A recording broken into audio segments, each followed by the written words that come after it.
Today, the Word of God, the title is There is a River. River means for the people who are in the wilderness, river is their supply and river is their provision. Without water, they cannot live in the wilderness. So river means a lot to them.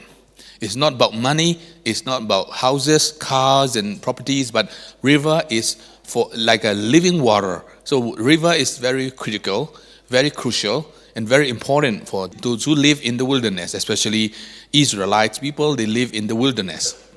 So today the Word of God is coming to us. There is a river. I'm not sure, I don't know what we need right now. Now, what you need right now, what do you have in need right now? But I have the Word of God for you. There is a river. Amen. A river of joy will come to your household. Hallelujah. A river of healing will reach to your nation. Hallelujah. A river of provision. Amen. It's not only money, but health, deliverance. Hallelujah. Amen. I have a good news. There is a river. Amen. Psalm 46 verse 4-5. There is a river whose streams make glad the city of God, the holy place where the Most High dwells. God is within her. She will not fall. God will help her at the break of day. So God is telling us that there is a river. The world is shaking. Even after earthquake, we call it aftershock. So that aftershock have a lot of impact. And sometimes even collapse. All the houses, those withstand the earthquake. But that aftershock hit them down. So that shaking, the world is so unstable right now. Economically, financially, and situations are subject to change. It's change every moment. The condition of Alabama, our nation, Australia, the whole world changes is every moment. But I declare those changes will work together for the good for you because God loves you so much. Amen. God can fix everything to work together to make it good for you and me. Amen. Hallelujah. So there is a river.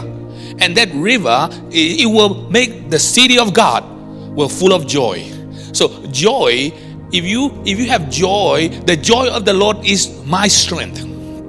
Amen. If you say that my joy is based on my job, then today if you quit your job, if you lost your job, your joy has gone. But the joy of the Lord is my strength. Amen. Rejoice in the Lord. Hallelujah. Can you tell your neighbor, rejoice in the Lord. Amen. We enjoy life. We glad for the blessing that the Lord has given us, but we rejoice in the Lord because the joy of the Lord is my strength. Amen. It will strengthen us. Amen. Though its water roar and foam, and the mountains quake with their surging. And they surge. I'm an engineer, electrical engineer. So surge is like the impact is very strong. For example, electrically, if we say that if there is a surge in the electrical, it might break down our instruments in 1 millisecond or microsecond. One surge of high voltage, boom, all gone. Right? All keyboards were gone because one surge of electrical surge can damage everything. So that surge of mountain, all the surge, the world is shaking and the waters are roaring, the mountains are quake and they are surging. The surging, all the mountains are moving. But there is a river. That river, the streams will make glad the city of God, the holy place where the Most High dwells, and God is within her. Meaning the river is not just a river, but God's presence is flowing to us. Amen. Hallelujah. Together with the river, and you will be serving the river because God is within her. God is within the river. Amen. Praise God. I don't know how to do serving, but I love seeing them enjoying serving. So very smart, very talented. The higher the waves, the more they enjoy. What a blessing that we have the river, that God is within her and God is in the river. God is the river and God provides the river. Amen. The river of salvation will come to your house in Jesus' name. Amen. Your family will receive Jesus as your Savior because the river come to you. Hallelujah. Amen. I lived in province area in Myanmar, and once in a while I went to Chin State, and in between in Kaliwa and Moyua there are a lot of flooded, how do you call it in English, but မြန်မာလိုဆိုရင်ကျွန်တော်ရေကျော်ပေါ့တောင်ကျချောင်းတွေရှိတယ် when the river, the water come from the mountain so fast. And sometimes the driver, they are so daring, they took the risk and they thought that they can make it. No, they can't make it. In a second, they finish. So when imagine the river that the Lord is giving to you will be so fast and so great, amen, and it will flush away all your disappointment. It will bring joy. It will make you glad, amen, because this river is from God. God's river is coming to HIC Canberra. God's river is coming to our family in Jesus' name, amen. Praise God. Let's read Psalm 102, 25th to 27 verses. This morning I put on my jacket because it's a bit cold, but before I came to the church I changed my clothes. I put on another coat, jacket, a little bit, more relaxed and thinner, because the one is very thick. And it didn't take long for me to swap the cloth, just a second or 5 seconds. God said, in the beginning, you laid the foundation of the earth, and the heavens are the work of your hands. They will perish, but you remain. They will all wear out like a garment. Like clothing, you will change them and they will be discarded. Like God putting on a jacket and throw it away within seconds. What we see in this earth is temporal. But what we do not see is the eternity.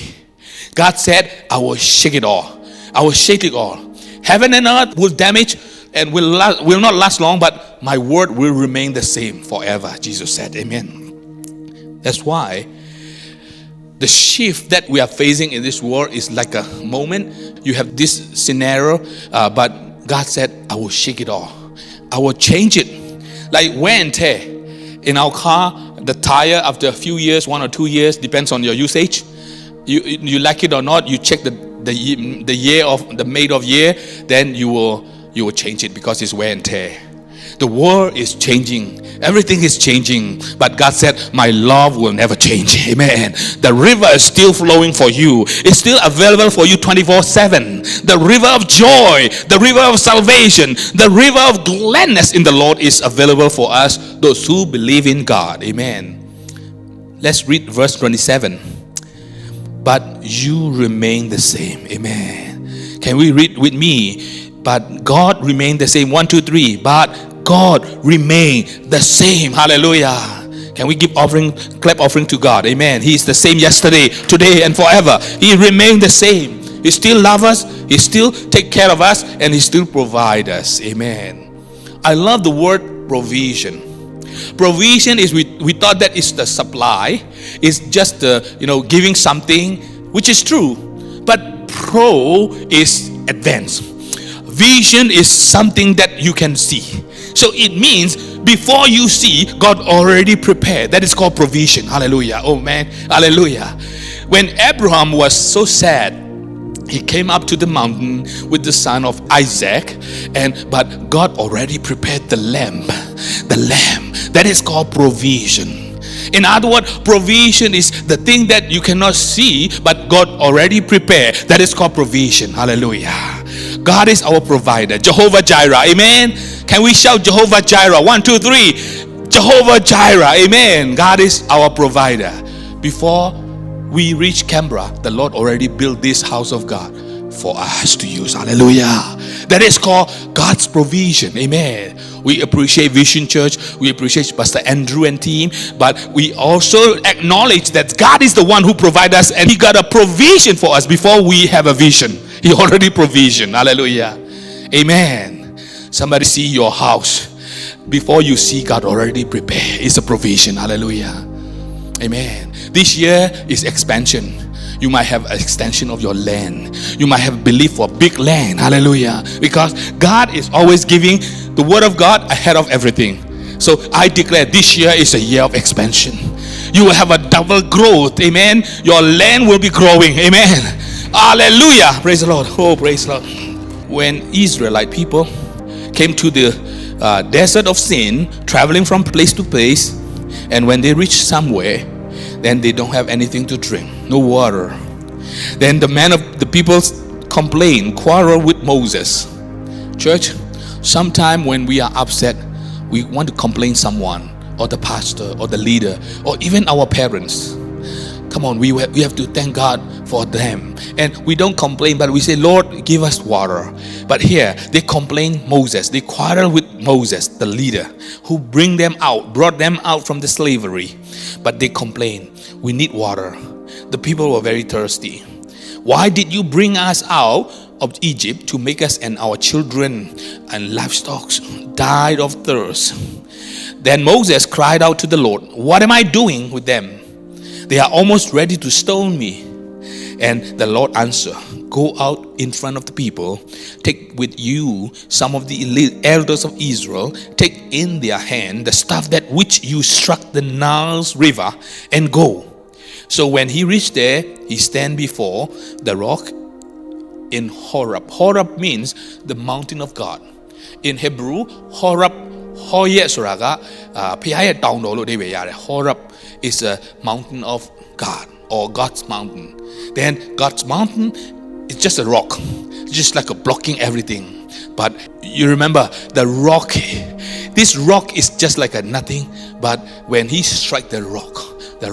gave the river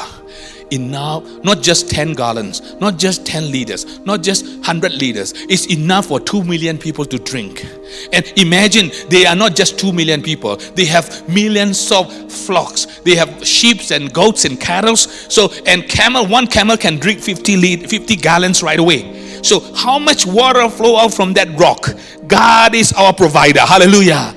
You are stuck right now in front of you. That is the rock. You think that you got nothing to do. But God said, I am the rock, I am your salvation. I will give you my provision. Amen. The living stream come out of the rock. Amen. I declare, if you are stuck with something, you can't do anything. Kunika, you cannot move anything. Maidang, you cannot move anything. You are stuck. You are waiting for the judgment. You are waiting for that news. But God said, I will give you my provision. The living water will flow out of the rock. Amen. In reality, rock is very hard. Rock cannot give water. You cannot squeeze the rock to get water. But miraculously, Moses struck the rock, and the living water flowing for 2 million people. They can have enough to drink. Amen. Glory to God. Wow. Let's go. Psalms 46 verse 1 to 5, and I conclude in English. Then we will wrap up in Burmese. I believe we are so blessed. We have 2 versions so that we can enjoy. It's a double anointing, double portion. Amen. I know we enjoy English and we also enjoy Burmese. So end of the day, you will receive double portion anointing out of this word of God. Hallelujah. Somebody shout hallelujah. Amen. And you can invite your people, those who don't understand Burmese. Come on, ask them to bring them here. Tell them our pastor is speaking in English as well, so they can enjoy the word of God. Wow, that is for their benefit. Amen. The more people they hear the word of God, the more will receive the word of God, and they will be blessed. God is our refuge and strength, and ever-present help in trouble. In 2006, I keep traveling to Malaysia. Some of them, my relatives and my friends, they are in the refugee camps. To be honest, that's the first time I heard about refugee. I was in Singapore working as an engineer, and they are asking me, I'm not pastor, but they asked me, please, on those days, not many pastors from Myanmar are reaching to the refugee camp in Malaysia. They went to Thailand, they do a lot of things, but Malaysia is a bit out of scope. So they invited me many times, especially the Chin people. So I was invited without having any responsibility. I'm very responsible for them. So I always go almost every weekend. Took the bus, 5 hours ride, and preach, then come back and get my job on Monday morning again. So, refugee. I'm very familiar with refugee in 2006, 2007. One time I was preaching and somebody shout, run. We just run. I don't know what's going on, but I just run with them together. And they burned down all the camps and all the tents and everything. And I got my Bible, by the way. God bless my Bible. I just grabbed it and praise God. I didn't forget my Bible. So we ran. So that refugee, what I mean is, Why we have the word refugee? Because we need some refuge. The big countries, superpower countries, they take in refugee because they said, come and take our refuge. We are strong to take care of you. Appreciate that? But God is the strongest one that we need to take refuge in Him. Amen. I'm not against those exercise, humility and refugee, and I'm not very familiar with them. But what I want to say, what one word is, God is our refuge. Amen. If you and I, or if someone came out of refugee camp and have a good life, have a good, secure job, good, a very stable job, but you should remember, we have to be still taking refuge in God. Amen. We don't need to go back to refugee camp anymore. It's over. But God is still my refuge. Hallelujah. Can somebody shout, God is my refuge? Amen. Oh, hallelujah. Maybe 20 years ago, you are in refugee camp, but now you are still in refugee camp because God is our camp. Amen. God is my refuge. I am a refugee of God. Hallelujah. When I need help, I shout it out. God will provide. Amen. God is our provider. Hallelujah. Though the waters will roar and foam, but there is a river. The river will make glad the city of God. Amen. Are you blessed today? Amen. There is a river, my friend. There is a river. There is a river. Hallelujah. God bless you all. Amen. Let's go to the Amen. Do you know what I've been saying? Honestly, ကျွန်တော်ဖခင်ရဲ့ယေရှုတော်ကြောင့်အများကြီးကြီးမားတဲ့အရာတွေကိုအောင်မြင်ခဲ့တယ်လှုပ်ဆောင်ခဲ့တယ်ဒါပေမဲ့တစ်ချိန်မှာတော့ကျွန်တော်မလုပ်နိုင်တော့ဘူးလားကျွန်တော်အခုဘယ်လိုကျွန်တော်ဆက်သွားရမလဲကျွန်တော်ဘယ်လိုပုံစံ ministry ကိုဆက်သွားပြီးဘယ်လိုပုံစံကျွန်တော်ဆက်ပြီးတော့ sustain လုပ်နိုင်မလဲကိုတော်လမ်းပြပါအချိန်တိုင်းမှာเนาะအချိန်တိုင်းမှာဒီ Australia ရောက်လို့မှမဟုတ်စင်ကာပူမှာလည်းကျွန်တော်ဖခင်ကိုအမြဲတမ်းရှာရတယ်တပတ်တစ်ခါတရားဟောဖို့ကုန်ကျန်းရှာတာလို့မဟုတ်ဘဲနဲ့ဖခင်ခင်ကိုကျွန်တော်တို့ကခိုလုံခြင်းဆိုတာကเนาะကျွန်တော်တို့စေးမီတို့လို့လုပ်လို့မရဘူးဗျာတခါလေးမှာဖခင်ခင်ကိုကျွန်တော်တို့ကစေးမီတို့ရှာသလိုကိုတော့အလွတ်လိုတယ်ပေးပါကိုတော့မိသားစုပြဿနာကိုတော့အမှုရောက်နေတယ်ကိုတော့ကဲပါဆိုကိုတော့ကလည်းကဲပါတယ်ဒါပေမဲ့ဖခင်နဲ့ချိတ်ဆက်ခြင်းကတော့အရေးကြီးပါတယ်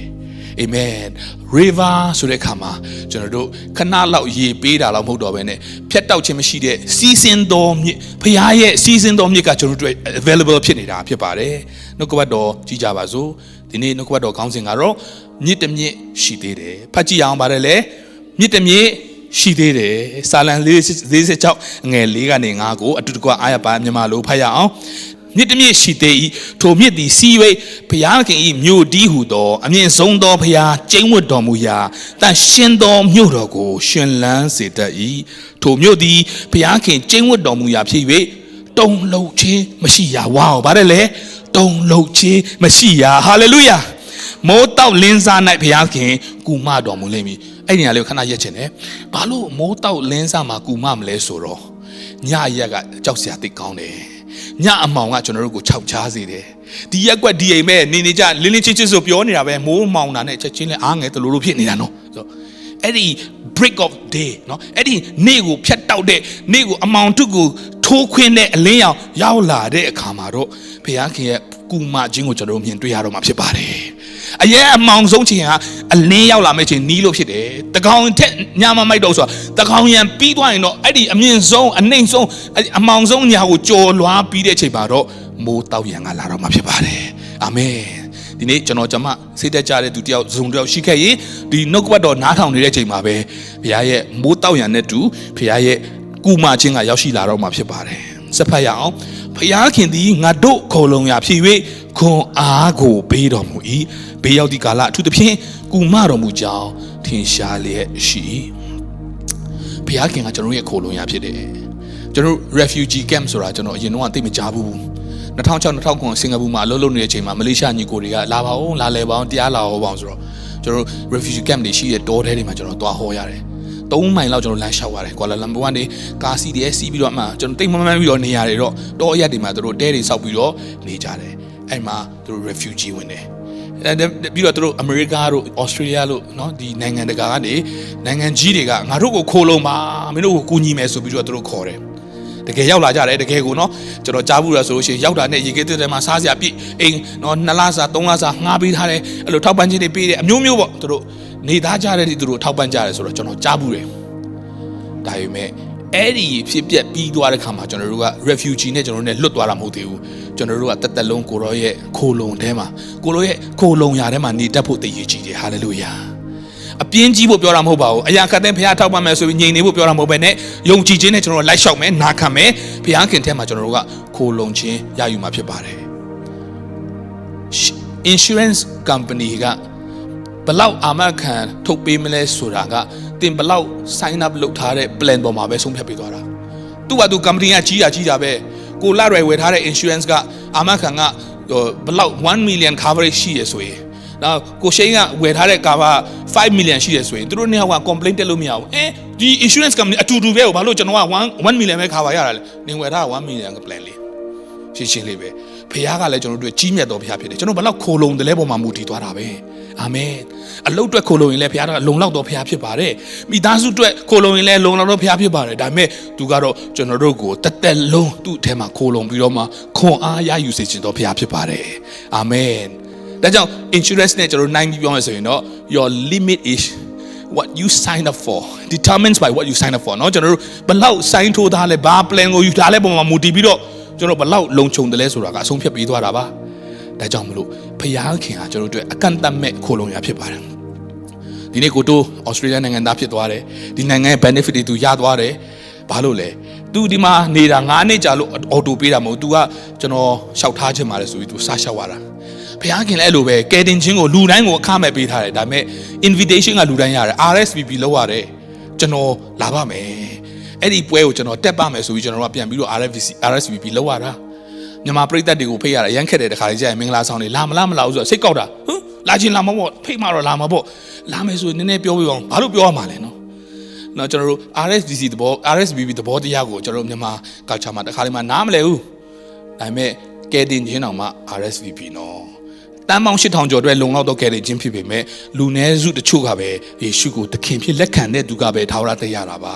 ါဒါကြောင့်ဖခင်ခင်ကခိုလုံရဖြစ်တဲ့ဆိုတိုင်းအလကားမတင်ပေးမှာမဟုတ်ဘူးကျွန်တော်ကျမကကိုတော်ကိုကျွန်တော်တို့ကတောင်းတစွာကိုတော်ကိုချင်းကပ်ရမှာကိုတော်ကိုအထူးသဖြင့်ဘေးရောက်သည့်ကာလမှာဖခင်ကူမမယ်ဆိုတော့ယုံကြည်ပြီးတော့သူ့ကိုတိုးဝင်ရမှာဖြစ်ပါတယ်တချို့ကတော့စိတ်တက်ကြရင်တခြားရာနဲ့ဖြည့်ရှင်းတယ်ဝမ်းနဲ့ရင်တခြားရာနဲ့ဖြည့်ရှင်းတယ်ဒီနေ့ကျွန်တော်တို့တခုခုကြုံတွေ့ရင်ကိုတော်စီပဲသွားရအောင်အာမင်အထူးသဖြင့်ကူမတော်မူသောဖခင်ကကျွန်တော်တို့ဖခင်ဖြစ်တယ်မဟုတ်ဘူးလားလက်ခုပ်တီးလက်ဖခင်ကိုချီးမွမ်းရအောင်အာမင်ပထဝီမြေကြီးတွေကရွေ့သွားမယ်တဲ့တောင်တွေတုန်လှုပ်မယ်သမုဒ္ဒရာထဲကိုကျသွားတော့လေငါတို့ဒီကြောက်လန့်ခြင်းမရှိဘာဖြစ်လို့လဲသမုဒ္ဒရာကြီးကဟုံးဟုံးမြည်လိုက်မယ်တဲ့မှွေနောက်ပါလိမ့်မယ်တဲ့လိုင်းတဘိုးထပါလိမ့်မယ်တောင်တွေလည်းတုန်လှုပ်ပါလေစေတဲ့မြစ်တမြစ်ရှိသေးတယ်ဟာလေလုယာအဲ့ဒီမြစ်ကတော့ထိုမြစ်ရေကစီးပြီးတော့မှဘုရားခင်ရဲ့မြို့တီးဟူသောအမြင့်ဆုံးသောဘုရားကျင်းဝတ်တော်မူရာတန်ရှင်းသောမြေကိုမြို့ကိုရှင်လန်းစေတတ်တယ်ထိုမြို့သည်ဘုရားခင်ကျင်းဝတ်တော်မူရာဖြစ်၍တုန်လှုပ်ခြင်းမရှိရာမိုးတောက်လင်းစာ၌ဘုရားခင်ကူမတော်မူလိမ့်မည်ဒါကြောင့်ဒီလောကမှာပတ်ဝန်းကျင်ကိုကြည့်လို့ရှိရင်လှုပ်ခတ်မှုတွေရမ်းများပါတယ်နော် inflation တွေနော်ကျွန်တော်တို့နော်စိတ်တကြစရာတွေ depression တွေအနီးပါးမှာရှိပါတယ်တိုးတော်လေဖခင်ရဲ့မြစ်တစ်မြစ်ရှိသေးတယ်ထိုမြစ်ကိုကျွန်တော်တို့ကတောင်းတစွာနဲ့အဲ့ဒီမြစ်ရေထဲမှာကူးခတ်ရအောင်နော်ဖခင်ရဲ့နှုတ်ကပတ်တော်ထဲမှာဆိုရှင်မြစ်ရေထဲကိုငါကူးခတ်တယ်တဲ့နောက်ဆက်စားချင်းသူကခြေဖွားခြေနောက်တစ်ခါဒူးကောင်းနောက်တစ်ခါခါနောက်တစ်ခါတကိုယ်လုံးနှိမ့်မျိုးပြီးတော့မှဖခင်ရဲ့နော်အတောင်1000ပြီး1000ပြီး1000ကျွန်တော်တို့ကူးခတ်လာတဲ့ခါတာ၍နဲ့ရှိုင်းတဲ့နေရာမှာကိုရောရဲ့မြစ်ရေထဲမှာကျွန်တော်ကူးခတ်ဖို့အချိန်ရောက်လာပါပြီဟာလေလုယာလောကကြီးကိုဘယ်လိုပုံဆောင်ထားလဲဆိုတော့ဆာလံဆရာကသူကအရန်ရေးသားကောင်းတယ်ကိုရောကရှေးဥစွာမြေကြီးကိုတီးစေတယ်တဲ့မိုးကောင်းကင်ဒီလဲလက်တော်နဲ့ဖန်ဆင်းသောຢာဖြစ်တယ်တဲ့အဲ့ဒီຢာတွေကပျက်စီးခြင်းကိုရောက်တော်လဲကိုရောကအမြဲတည်တယ်ထိုຢာတို့ကိုကိုရောကအဝတ်ကဲ့သို့ဟောင်းနှွမ်းခြင်းရောက်၍ကိုရောသည်ဝတ်လုံကိုလဲတကဲ့သို့လဲတော်မူသဖြင့်ပြောင်းလဲခြင်းရှိလိမ့်မယ်အင်ကြီး30လဲသလိုလောက်ပဲနော်ပြတ်၍တောင်တွေဖြစ်လာမယ်မီးတောင်တွေပောက်ကွဲလာမယ်သမုဒ္ဒရာတွေဟုံးဟုံးမြည်မယ်ဆူနာမီတွေဖြစ်လာမယ်အော်ဟိုမှာမုန်တိုင်းဒီမှာမုန်တိုင်းတနိုင်ငံနဲ့နိုင်ငံစစ်မဲ့တွေဖြစ်လာမယ်အဲ့ဓာတွေအားလုံးဖြစ်ပြီးတဲ့အခါမှာယေရှုကလူသားကကြွလာဖို့အတွက်တကားဝါရောက်နေပါပြီဒါကြောင့်ကျွန်တော်တို့ကဒီနေ့ငြိမ်သက်ခြင်းရှင်ဖခင်ရဲ့မြစ်တစ်မြစ်ရှိသေးတယ်အဲ့ဒီမြစ်ကိုကျွန်တော်တို့လိုက်ရှာဖို့အဲ့ဒီမြစ်ကိုကျွန်တော်တို့ကကူးကပ်ဖို့ရန်အတွက်ယေရှုနာမ၌ဖိတ်ခေါ်ပါတယ်အဲ့လိုဟုံးဟုံးမိပါလေစေကိုတော်သည်ပြောင်းလဲတော်မူပါအသက်တော်လေးလည်းမကုံဆုံးရပါထွမြောက်ကျမ်းထဲမှာဘာလို့တွေ့ရလဲဆိုတော့ဣသရေလလူမျိုးတွေကတိမ်တော်ကနေထွက်လာပြီးခီးသွားတဲ့ချိန်မှာ Rephidim ဆိုတဲ့အရက်မှာစခန်းချတယ်အဲ့ဒီညမှာလူတွေတောက်ဆရာဖို့ရေမရှိဘူး လူတွေကတောက်ဖို့ရေပေးပါလို့မောရှေကိုရန်တွေ့တယ်တခါလေးမှကျွန်တော်တို့ကတခုခုကြုံတွေ့တဲ့ခါတိုင်းမှာလူတယောက်ကိုကျွန်တော်တို့က blame လုပ်ချင်တယ် blame ဆရာမရှိကိုယ့်ကို blame တာကျွန်တော်တို့ကလူသားတွေကနင်းကြောင်ငါကြောင်နင်းကြောင်ငါကြောင်နင်းကြောင်ငါကြောင်ကျွန်တော်တို့ရန်တွေ့ဖို့ပဲရှိတယ်ဖျားကိုချက်ချင်းခေါ်တတ်ဖို့ရန်တွေ့အရေးကြီးပါတယ်မောရှေကိုကြောက်ခဲနဲ့ပေါက်တတ်ဖို့ထီတောင်ဆုံးဖြတ်ကြတယ်တကယ်သူ့ကိုကယ်တင်ခဲ့တာနော်ထောက်တာဖျားကိုဘာလို့မင်းတို့စုံစမ်းကြလဲလို့ပြောတယ်လူတွေကရေငတ်လို့မောရှေကိုအပြစ်တင်တယ်ငါတို့တွေကိုတေဖို့ဘာလို့ခေါ်လာတာလဲလို့သူကအပြစ်ပြောတယ်ဒုက္ခမောရှေကထောက်တာဖျားကိုအော်ဟစ်ပြီးဤလူတွေကကျွန်တော်ဤလူတွေကိုကျွန်တော်ဘယ်လိုပြောရမလဲကျွန်တော်ကိုခဲနေတောင်မှပြစ်လူပြီလို့ပြောတယ်ဒီနေ့ကျွန်တော်တို့တစုံတစ်ခုကြုံတိုင်းမှာလူတယောက်ကိုကျွန်တော်စီရင်ဖို့မဟုတ်ပါဘူးဖျားခင်စီကိုတွားဖို့ပဲဖြစ်ပါတယ်ထောက်တာဖျားကလူတွေရှေ့ကိုတွားပါဣဒလမျိုးတက်ကြီးသောသူတို့ရှေ့မှာနော်ဒီမြစ်ကိုရက်ခဲ့တဲ့တင်းရဲ့လန်နံကိုကင်ပြီးတော့ဟောတဲ့အရက်ကိုတွားပါဟောရဲဆိုတာကဘုရားရဲ့တောင်တော်လို့အနေရတယ်အဲ့ဒီရက်မှာတွားပြီးတော့မှအဲ့ဒီအရက်မှာရှိတဲ့ကြောက်ပေါ်မှာတင်းရှိမှာငါရက်နေမယ်တဲ့တင်းဒီထိုကြောက်ကိုရက်ရမယ်လူများတောက်ဖို့ထိုကြောက်ထဲကရေထွက်လိမ့်မယ်ဟူမောရှေကမိန့်တော်မူ၏မောရှေဒီလေဣဒလမျိုးတက်ကြီးသောသူတို့ရှေ့မှာထိုတို့ပြုလေတယ်လူနှစ်တန်းကျော်နဲ့တရိษံမြောင်များစွာတောက်ဖို့အတွက်ရေဆိုတာနဲ့တဲ့ရေတော့မဟုတ်ဘူးအဲ့ဒီရေကိုဘုရားခင်ကကြောက်ထဲကနေထွက်စေတယ်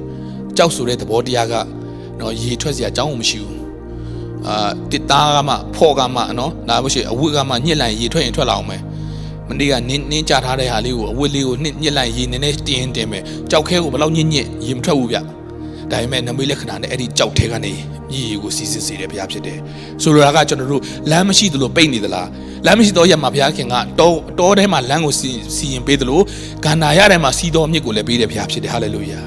ကြည်လိုက်ရင်တော့ကြောက်တူကြီးပဲကြောက်သားကြီးပဲဒါပေမဲ့အချိန်ကြာလာတဲ့အခါမှာအဲ့ဒီကြောက်ထဲကနေလူနှစ်တန်းကျော်နဲ့နော်တတိဆန်တွေတောက်သုံးဖို့လုံလောက်တဲ့ကလောက်တကောင်ကတစ်ခါတောက်ရင်ရေငါဂါလန်90လောက်တောက်တာကလောက်ဘယ်နှကောင်ပါမလဲမသိအောင်လုံလောက်တဲ့ရေကိုအဲ့ဒီကြောက်ထဲကနေထွက်စေတဲ့ဘုရားဖြစ်တယ်ဟာလေလုယာဒါကြောင့်ချစ်တော်မိတ်ဆွေကျွန်တော်တို့ပြက်လက်နေလို့ဒီစကားကိုကျွန်တော်ပြောတာမဟုတ်ပါဘူးဘုရားကကျွန်တော်တို့ကိုပို၍ကြွယ်ဝစေခြင်းတာဖြစ်တယ်ကျွန်တော်တို့ကလူတွေကိုဝလင်စွာကြွေးမဲ့သူများဖြစ်တယ်ဟာလေလုယာကျွန်တော်တို့ကလူမြောက်များစွာကျွန်တော်တို့ထဲကနေအသက်ဆိုင်ရင်ကိုစီးစင်းစေဦးမဲ့သူတွေဖြစ်တယ်ဒါကြောင့်တစ်ပေါက်နှစ်ပေါက်နဲ့တော့ကျွန်တော်တို့လူတွေကိုဘယ်လိုထပ်ပြီးတော့ဝေမျှမှာလဲများလေးကျွန်တော်တို့ရမှာဖြစ်မှာပေါ့ဟာလေလုယာမြစ်ဆိုရင်လည်းမြစ်စည်းလိုက်ကျွန်တော်တို့တင်းတော်ကိုလာပြီးစီးမှာပဲကျွန်တော်ကလူမြောက်များစွာဝေမျှနိုင်မှာဖြစ်ပါတယ်ဟာလေလုယာကောင်းကြီးတစ်ခုလည်းကျွန်တော်ပြောတာမဟုတ်ပါဘူးနှုတ်ကပတ်တော်လည်းဒီနေ့ကစပြီးတော့မှနှုတ်ကပတ်တော်လည်းအဝါစားဟာလေလုယာနှုတ်ကပတ်တော်လည်း eat all you can amen နှုတ်ကပတ်တော် buffet ကျွန်တော်တို့နှုတ်ကပတ်တော်အားရပါရသုံးဆောင်ပြီးတော့လူတွေကိုဝေမျှနိုင်ဖို့ဘုရားခင်ကောင်းကြီးပေးပါစ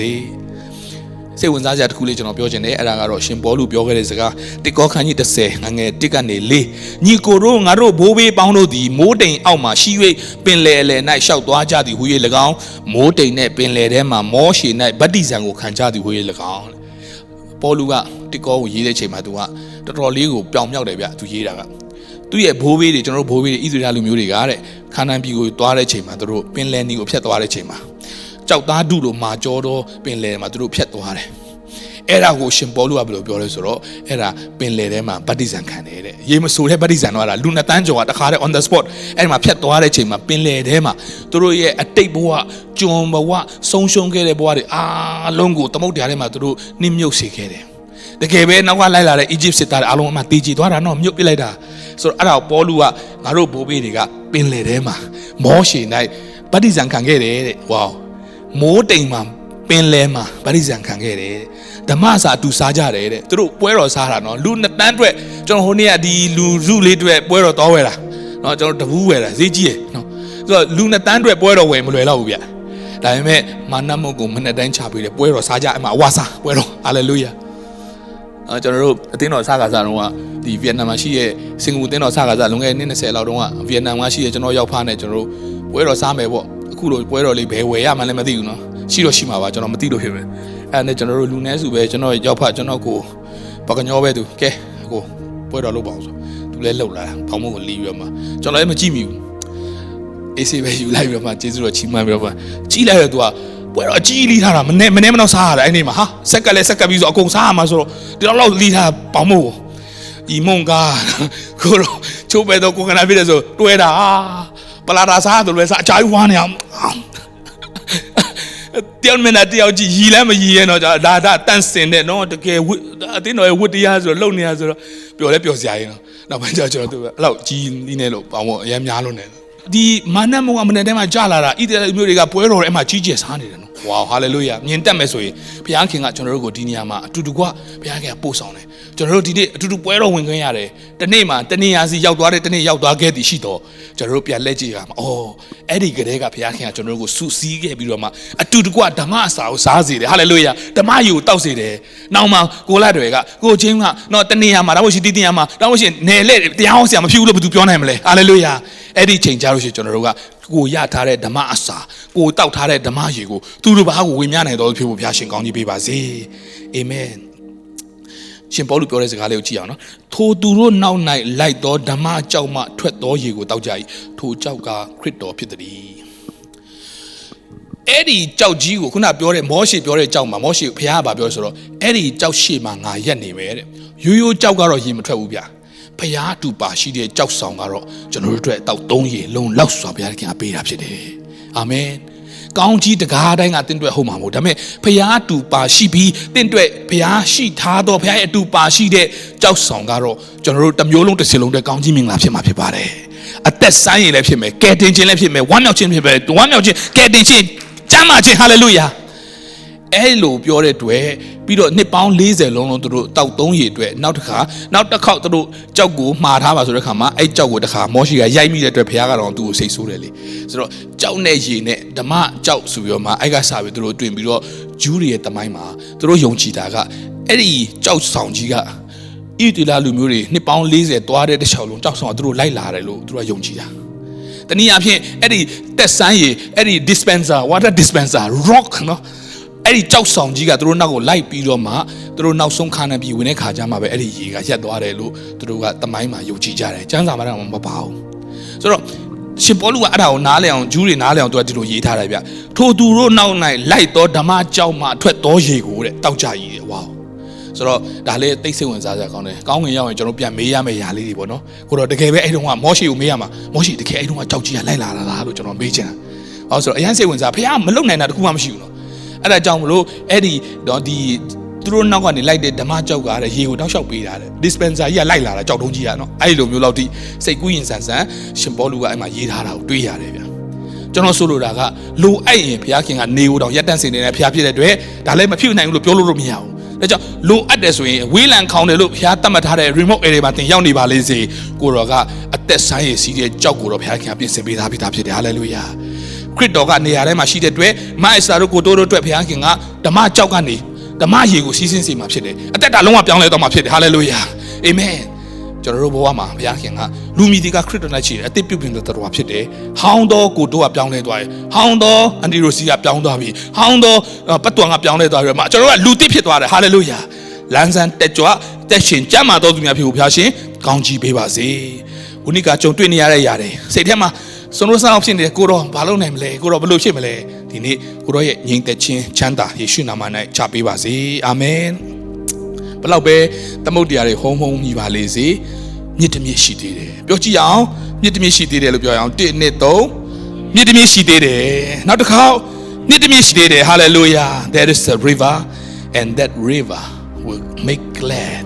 the city of God amen ဘုရားရဲ့နိုင်ငံတော်ကြည်ပြန်ဖို့ဘုရားရဲ့နိုင်ငံတော်ဝမ်းမြောက်ရှင်လန်းခြင်းရှိဖို့အတွက်စီစဉ်တော်မြည်ဖြစ်ပါတယ်အာမင်ဣသရေလလူမျိုးတွေနောက်ကိုအဲ့ဒီဓမ္မကြောက်ကြီးကလိုက်ချင်လိုက်မယ်လိုက်ချင်မှလိုက်မယ်တေချာတာကတော့ခရစ်တော်ကတော့ကျွန်တော်တို့ရဲ့ဓမ္မကြောက်ဖြစ်ပါတယ်သူ့ထဲမှာကျွန်တော်တို့အတွက်လုံလောက်သောအသက်ဆိုင်ရရှိတယ်သူ့ထဲမှာလုံလောက်သောကယ်တင်ခြင်းရှိတယ်လုံလောက်သောမဆာခြင်းရှိတယ်ဒီဂျွန်လမှာမဆာခြင်းလဆိုတဲ့အတွက်ကျွန်တော်တို့ကအနှုတ်လက္ခဏာနဲ့တွေ့ပြီးဟာပြဿနာတွေဘာတွေကြုံရမလဲမသိဘူးနော်ကိုရောကဒီနှုတ်ကပတ်တော်ပေးတယ်ထင်တယ်အဲ့လိုပြောင်းပြန်မယူပါနဲ့ကိုရောကကျွန်တော်တို့ကိုမဆာခြင်းလို့ဒီနှုတ်ကပတ်တော်ပေးတာဖြစ်ပါတယ်ဟာလေလုယာသူနာမကယေရှုဆိုတာအပြစ်ကနေကယ်ချုပ်မှာဖြစ်လို့သူ့ကိုယေရှုလို့မဲ့တာဒါကြောင့်ကယ်နှုတ်เสียရှိသောကဏ္ဍတီတီကနေကိုရောသခင်ယေရှုဖခင်ဒီလမှာကျွန်တော်ကိုကယ်နှုတ်ပါစေ။တင်းရဲ့မိသားစုတူးစီတိုင်းကိုဖခင်ကကယ်နှုတ်ပြီးကယ်တင်ခြင်းရတော်လားဖြစ်ပါစေ။တယောက်စီတိုင်းဝမ်းမြောက်ခြင်းကြွယ်ဝတော်လားဖြစ်ပါစေ။အာမင်။စုံလင်တော်လားဖြစ်ပါစေ။ဒါကြောင့်နှုတ်ကပတ်တော်ကောင်းစဉ်ကတော့မြစ်တစ်မြစ်ရှိသေးတယ်။ပထဝီမြေကြီးကတုန်လုံးမယ်၊တောင်တွေကတုန်လုံးမယ်၊သမုဒ္ဒရာတွေဟုံဟုံမြည်လိမ့်မယ်။ဒါပေမဲ့ မြစ်တစ်မြစ်တော့ရှိသေးတယ်အဲ့ဒီမြစ်ကတော့ဓမ္မကြောက်တူတော်ခရစ်တော်ထံကနေစီးဆင်းလာတော့အသက်ဆန်းရည်ဖြစ်ပါတယ်ထိုမြစ်ထဲမှာကူးခတ်ကြပါစို့ထိုမြစ်ထဲမှာပျော်ရွှင်ကြပါစို့ထိုမြစ်ထဲမှာကျွန်တော်တို့တာယာလှပတော်တက်တာတွေအားလုံးရှိတယ်ဆိုတာပြောရင်းနဲ့ညီကုန်းချုပ်ချင်ပါတယ်အားလုံးကိုဘုရားခင်ကောင်းချီးပေးပါစေ